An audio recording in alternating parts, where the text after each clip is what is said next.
Good evening everyone, কেমন আছো সবাই? আশা করছি সকলেই খুব ভালো আছো এবং সুস্থ আছো। অনুভব ওয়ার্ল্ডের আরও একটা নতুন ব্লগে তোমাদের সবাইকে স্বাগত।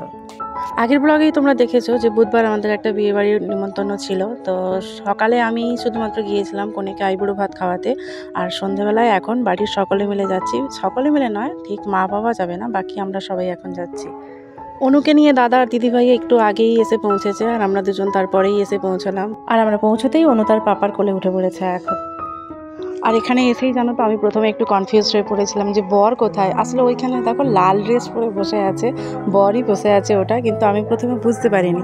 আসলে বরেদের ড্রেসটা ওই স্বাভাবিকভাবে আমাদের নর্মালি কীরকম কালার হয়, ঘিয়ে কালার হয়, বা এখন ট্রেন্ডিং হোয়াইট কালার হয়, বিভিন্ন রকম হয়, তবে রেড কালারটাই প্রথম আমি দেখলাম। সেই জন্য আমি কনফিউজ হয়ে গেছিলাম যে এটা বর তো। আজ যে মেয়েটির বিয়ে হচ্ছে, মেয়েটি আমাদের ভাইজি সম্পর্কে হয়। আজ থেকে ঠিক 2 বছর আগে আমরা এই বাড়িতেই এসেছিলাম, মানে ওই মেয়েটির দিদির বিয়েতে আমি এসেছিলাম। তখন আমার বিয়ে প্রায় 2 মাস মতো হয়েছিল, আর ঠিক 2 বছর পরে আবার ওর বোনের বিয়েতে এলাম। ওর দিদির বিয়েটা হয়েছিল হলে, আর বোনের বিয়েটা হচ্ছে বাড়িতেই অনুষ্ঠান করে, প্যান্ডেল করে সুন্দর করে হচ্ছে। যাই হোক, চলো এবার একটু কনেকে দেখে আসি। মানে কনিকা নাকি 4টা দিয়ে সাজে, আমি কেমন সাজে ব্রাইডাল বাসি দেখি।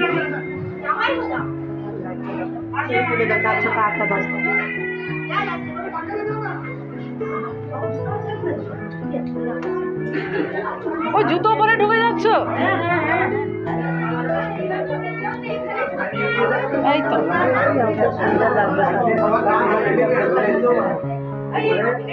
তবু সিম্পলের উপরেই ভালো লাগছে। তো কোনে এখন এখানে ফটোশ্যুট করছে, সেই জন্য আর ভেতরে গিয়ে ওর সাথে দেখা করলাম না। ওখান থেকে আমরা বেরিয়ে চলে এলাম। সকালে যতটা হাসি খুশি লাগছিল, এখনও ঠিক ততটাই হাসি খুশি লাগছে, আর খুব সুন্দর হয়েছে সাজানোটা। যদিও কাছ থেকে দেখতে পেলাম না, তোমাদেরকেও দেখাতে পারছি না এখন। ওইটাই বসবে। দাও দাও এটা দিব করি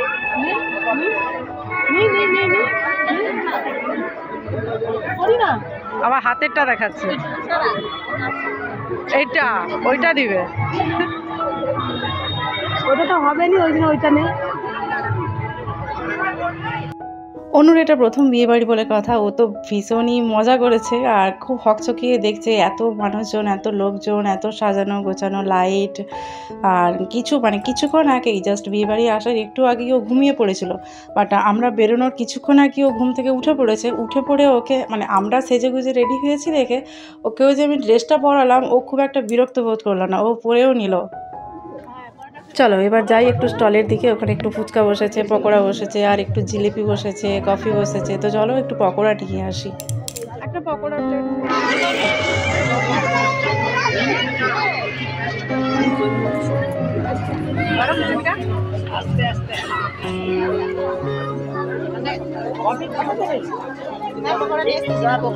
হ্যাঁ আছে, ওই তো ওইখানে দেখ। ও সোনাদি,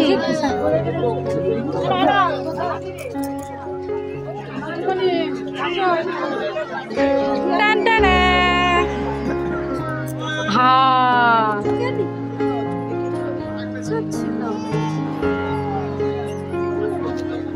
তুমি খাও, অনু খাও, বলো।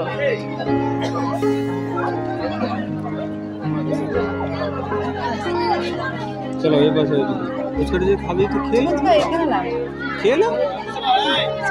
খাবো না। এটা কি তোর কন্যা? হ্যাঁ এটা আমার মেয়ে। হ্যাঁ ঘুম পেয়ে যাচ্ছে গো, লম্বা হাই ঘুম থেকে উঠে এসছে, কাঁচা ঘুমে উঠে এসছে।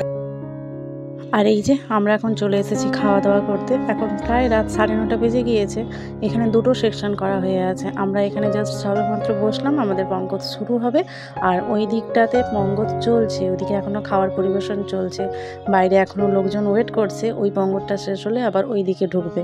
আমরা এই দিকটাতে দিয়ে ঢুকে এখানে বসে পড়েছি, কিন্তু আমাদের একটু সমস্যা হয়ে গেছে। একটা চেয়ারে প্রচণ্ড খাওয়ার পড়ে রয়েছে, যে কারণে অনুর বাবা বসতে পারছে না। আর ওই ক্যাটারারের ছেলেগুলো বলে গেল যে ওই চেয়ারটা এক্সচেঞ্জ করে দিবে, তাই ওরা একটা চেয়ার নিয়ে আসতে গিয়েছে। এখনও আমরা অনুকে এই আমার সেই জায়ের কাছেই রেখে এসেছি। ওরা খাবে না, ওর ছেলে মেয়েগুলো এখন এসছে আমাদের সাথে খাওয়া দাওয়া করতে, আর অনুকে ওখানে রেখে এসেছি।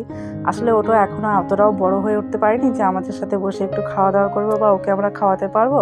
এই খাবারগুলো তো আর ওকে খাওয়ানো যাবে না। ওকে বাড়ি থেকে খাইয়ে দিয়ে এসেছি, এখন আমরা খেয়ে উঠলেই ওকে আমরা আবার নিয়ে নেবো গিয়ে। আর এদিকে ছেলেগুলো একটা চেয়ার নতুন করে দিয়ে যেতে আমি চেয়ারটা এক্সচেঞ্জ করে নিলাম আমার হাজব্যান্ডের সাথে, কারণ টেবিলের একদম ধারে বসলে ওরা যখন খাবার পরিবেশন করবে কিছুটা হলেও তরকারি বা দিতে অ্যাক্সিডেন্টালি পড়ে যেতেও পারে। আর আমি তো আজকে হোয়াইট শাড়ি পরে এসেছি, সেই জন্য ভয়ে ভয়ে সিটটা এক্সচেঞ্জ করে নিলাম যাতে করে এই অসুবিধাটা না হয়।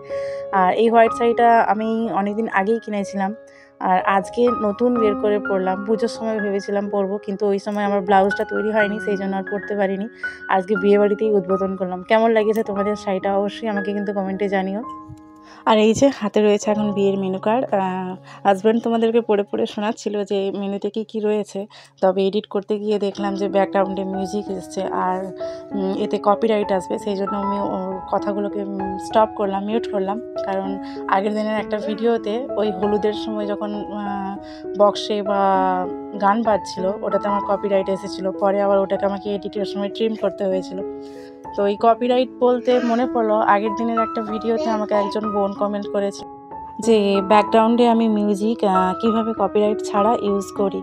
তো আমি তোমাকে ওখানেই তোমার কমেন্টে রিপ্লাই দিয়েছিলাম। যদি তুমি আমার এই ভিডিওটা দেখে থাকো তাহলে আমাকে বলো যে তুমি যদি বুঝতে না পারো তাহলে আমি এই টপিকের ওপরে একটা ভিডিও বানিয়ে দেবো, তাতে তোমারও উপকার হবে, এছাড়াও তোমার মতো প্রবলেম যারা ফেস করছে তাদেরও আশা করি উপকার হবে।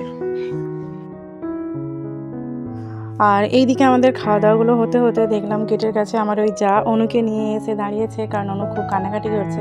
তাই আমি অর্ধেক খাওয়া কমপ্লিট করেই, পুরোপুরি কমপ্লিট না করেই সকালের মধ্যে থেকে চলে এসেছিলাম।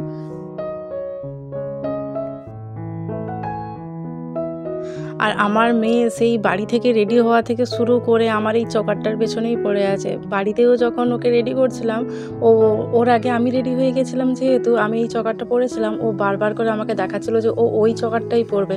আমি যে ওকে মুক্তোর হারটা পরিয়েছি সেটাও পরবে না, কিছুতেই না, পিছিয়ে যাচ্ছিল পরবে না বলে।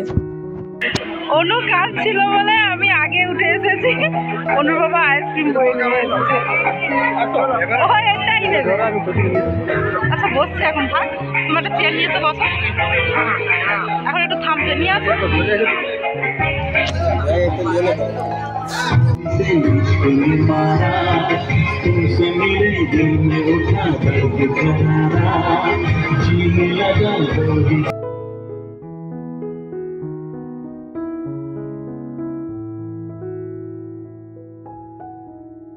আমি আগে উঠে চলে এসেছিলাম বলে অনুর বাবা ওর ভাগেরটা প্লাস আমার আইসক্রিমটাও নিয়ে এসেছে, আর সেটাই নিয়ে এসে অনুকে এখন হাতে ধরিয়ে দিল। আর অনু তো আইসক্রিম খাওয়ার খুবই পোকা, বিশেষ করে এই কর্নেটোটা ও খেতে খুব পছন্দ করে, কুলফিগুলোকে খুব খায়, জিভ দিয়ে চেটে চেটে বাচ্চাদের মতো। দেখতে আমার খুবই ভালো লাগে, আর ডাক দিয়ে দেখো সর্দি বেয়ে চলে যাচ্ছে। যাই হোক, ওকে এটা খাওয়াবো না, জাস্ট হাতে দেওয়ার জন্যই দিলাম। আর ওটা পেয়ে ও খুবই খুশি, তাই আনন্দে এখন দেখো দাদা দিদিদের সঙ্গে নাচ করছে। তার লেহেঙ্গাটা নিচের দিকে নেমে গেছে, ওই জন্য ইয়ে হয়ে যাচ্ছে।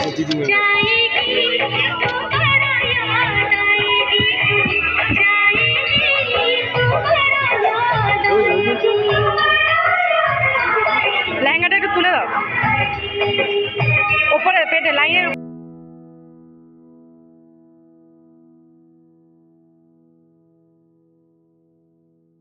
যেহেতু দেখলাম যে ও নাচটা করতে খুবই পছন্দ করছে, সেই কারণে আমি ওর বাবাকে বললাম যে ওর ঘাগরাটা একটু ওপরের দিকে তুলে দিতে, না হলে হোঁচট খেয়ে পড়ে যেতে পারে, ছোট বাচ্চা তো, আর ওর নাচ যা এখন।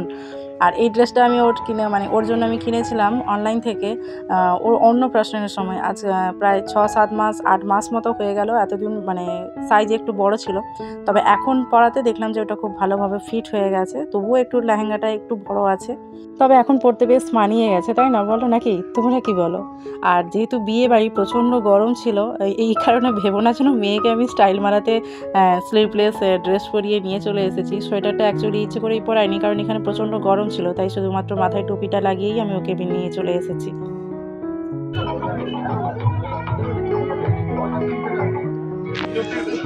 আর এই যে পুচকেটা আর এই পুচকি দিদি ভাই যারা ওনার সাথে এখন নাচ করছে, এই পুচকেটাই হচ্ছে আমার সেই জায়ের ছেলে, আর ওই ওটা পেছনে হচ্ছে ওর দিদি। এই এক ছেলে আর এক মেয়ে। আর আমি যখন বিয়ে হয়ে আসি, এই পুচকে ছেলেটা এখন মানে তখন আমার মেয়ের বয়সেই ছিল। ওর মা প্রায় কাজ করতো বা ওর মেয়েকে স্কুলে যেতে দিত, তখন ওই পুচকেকে আমার কাছেই রেখে দিয়ে যেত। আর এখন সেই পুচকু দেখো কত বড় হয়ে গেছে। আমি ওকে পুচকু বলেই ডাকি ছোট থেকেই। আর ওর ভালো নাম রয়েছে একটা, ওর ভালো নাম হচ্ছে বিসর্গ। যাই হোক, অনু এখানে নাচ করছে। আর ওইদিকে বিয়ের লগ্ন অনেকটা বেশ দেরি আছে। আমরা খাওয়া দাওয়ার পরে জাস্ট অনু নাচ করছে দেখেই একটু ওয়েট করে গেছিলাম। তো এরপরে আমরা এবার বেরোবো, কারণ অনেকটাই ঠান্ডা পড়ে যাচ্ছে। অনু আবার একটু একটু কাশছে, সর্দিও যাচ্ছে নাকে, তোমরা দেখতেই পেলে হয়তো। চলো ভিডিওটাও তাহলে এখানেই শেষ করছি। দেখা হবে আবারও একটা নতুন ব্লগ নিয়ে। ততক্ষণ সবাই ভালো থেকো, সুস্থ থেকো, সাবধানে থেকো। আর আজকের ব্লগটা যদি ভালো লেগে থাকে তাহলে প্লিজ কমেন্ট করে জানিও, ভালো লাগলে একটা লাইক করে দিও। আর চ্যানেলে যদি আমার নতুন বন্ধু হয়ে থাকো তাহলে প্লিজ চ্যানেলটা সাবস্ক্রাইব করে আমার পাশে থেকো। সকলে ভালো থেকো, সুস্থ থেকো, সাবধানে থেকো। Tata, by.